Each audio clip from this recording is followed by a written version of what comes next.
स्वागत है आपका योजना ज्ञान फॉर यू में।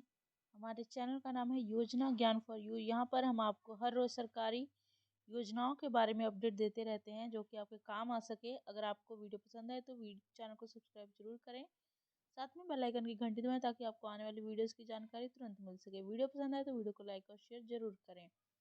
आज हम बात करने वाली हैं ओल्ड पेंशन स्कीम की बहाली को लेकर।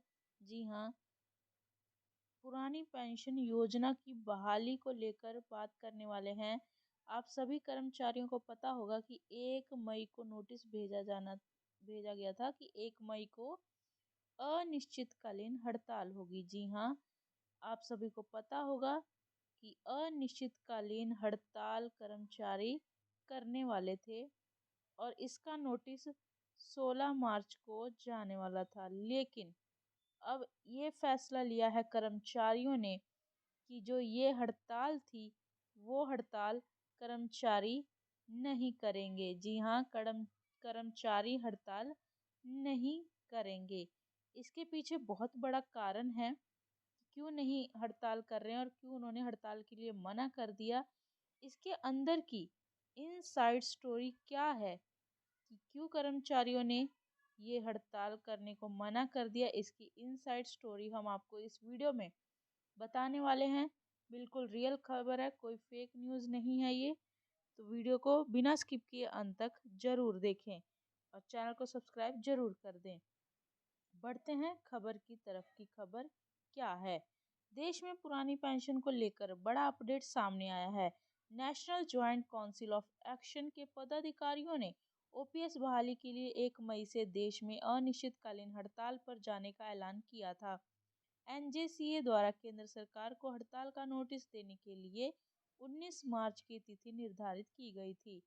14 मार्च को नॉर्थ ब्लॉक में वित्त मंत्रालय के डिप्टी सेक्रेटरी और national council JCM staff side के प्रतिनिधियों के बीच हुई बैठक में हड़ताल पर जाने का निर्णय रद्द कर दिया गया। यानी अब केंद्रीय कर्मचारी अनिश्चितकालीन हड़ताल पर नहीं जाएंगे। हालांकि ओपीएस के लिए संघर्ष कर रहे कई कर्मचारी संगठन एनजेसीए के निर्णय से खुश नहीं हैं। सरकार को जल्द रिपोर्ट सौंपेगी ये कमेटी। नॉर्थ ब्लॉक में वित्त मंत्रालय के डिप्टी सेक्रेटरी और national council JCM staff side के प्रतिनिधियों के बीच हुई बैठक में एआईआरएफ के अध्यक्ष शिव गोपाल मिश्रा, एनएफआईआर के गुमान सिंह, कन्फेडरेशन की तरफ से रूपक सरकार, आईएनडीडब्ल्यूएफ के आर श्रीनिवासन, एआईडीईएफ के श्री कुमार और all India accounts and audit association के तपन बोस शामिल हुए थे। शिव गोपाल मिश्रा द्वारा स्ट्राइक की कॉल वापस लेने का जो पत्र जारी किया गया है उसमें लिखा है, श्री कुमार के साथ बैठक के एजेंडे पर बात हुई है लेकिन वे किन्हीं कारणों से बैठक में उपस्थित नहीं हो सकते। वित्त मंत्रालय के डिप्टी सेक्रेटरी ने बैठक में उन कारणों के बारे में बताया जिसके चलते वित्त सचिव टीवी सोमनाथन की अध्यक्षता में गठित कमेटी की रिपोर्ट पेश होने में देरी हुई है। डिप्टी सेक्रेटरी ने बताया कि कमेटी कर्मियों के मुद्दे पर गंभीरता से काम कर रही है।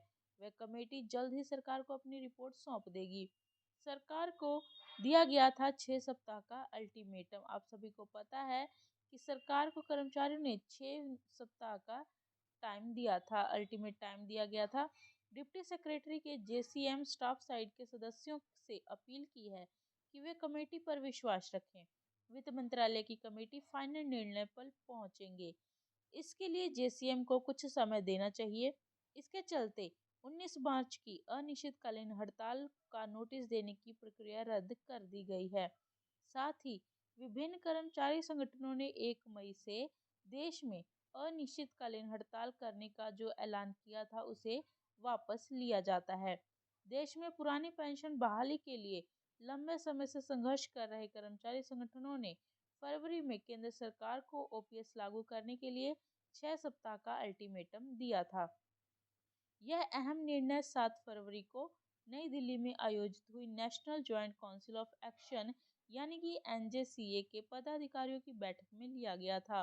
केंद्र सरकार को अनिश्चितकालीन हड़ताल का नोटिस देने और स्ट्राइक की तिथि घोषित करने के लिए एक कमेटी गठित की गई। इन 7 लोगों ने तय की थी स्ट्राइक की तिथि। आइए जानते हैं कौन से ऐसे 7 लोग हैं जिन्होंने स्ट्राइक की तिथि पहले तय की थी।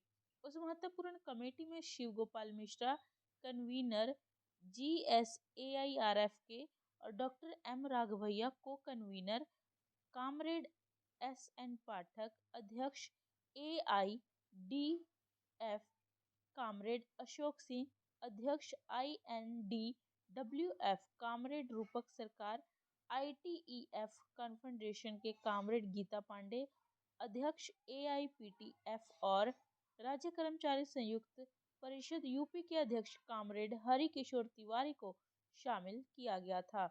पुरानी पेंशन बहाली के लिए अब अगला कदम क्या हो? देश में अनिश्चितकालीन स्ट्राइक की तिथि यह तय करने का अधिकार भी इस कमेटी को दिया गया। इसी कमेटी ने 19 मार्च को स्ट्राइक का नोटिस देने और 1 मई से राष्ट्रव्यापी हड़ताल पर जाने का निर्णय लिया था। टीवी सोमनाथन की अध्यक्षता में गठित कमेटी में गत वर्ष 24 मार्च को संसद सत्र में वित्त मंत्री निर्मला सीतारमण ने सरकारी कर्मचारियों के पेंशन सिस्टम की समीक्षा के लिए एक समिति गठित करने की घोषणा की थी।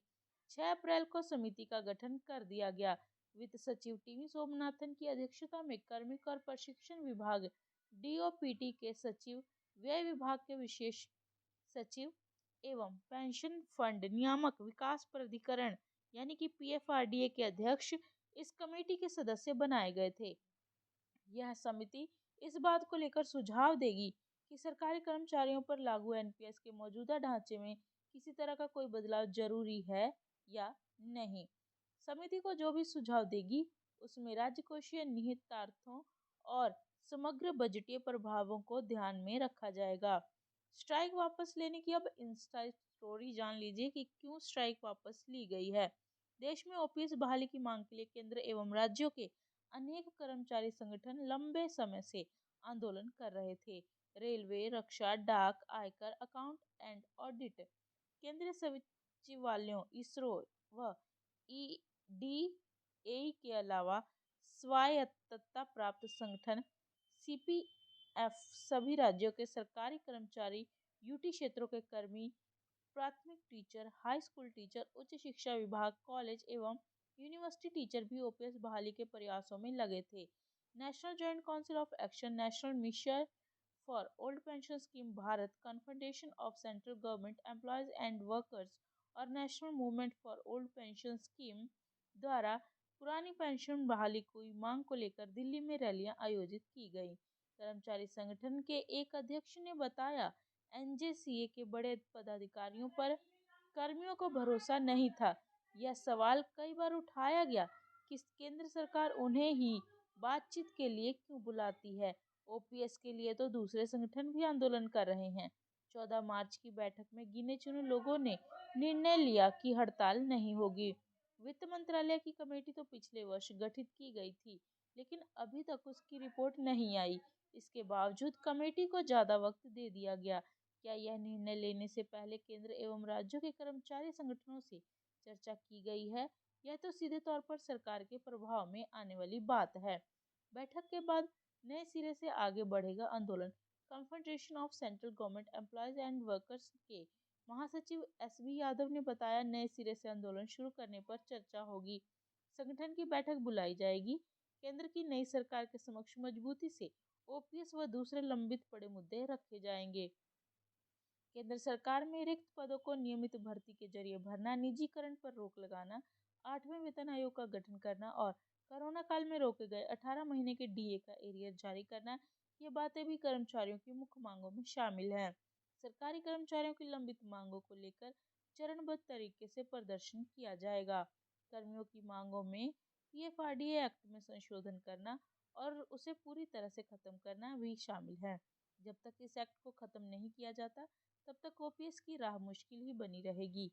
वजह, NPS के तहत कर्मियों का जो पैसा कटता है वह PFRDA के पास जमा है।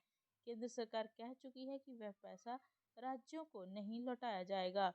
ऐसे में जहां भी OPS लागू हो रहा है वहां पर सरकार बदलते ही दोबारा से NPS लागू हो जाए, इस बाबत कुछ कहा नहीं जा सकता। ऐसे में राज्यों द्वारा की जा रही OPS बहाली में कई पेंच फंसे रहेंगे all India NPS employees federation के राष्ट्रीय अध्यक्ष डॉक्टर मंजीत पटेल ने कहा, वित्त मंत्रालय के डिप्टी सेक्रेटरी की बैठक में चुनिंदा कर्मचारी संगठनों को ही क्यों बुलाया जाता है? ओपीएस बहाली के लिए कई बड़े संगठन आंदोलन कर रहे हैं, उन्हें भी सरकार के साथ बातचीत में शामिल करना चाहिए।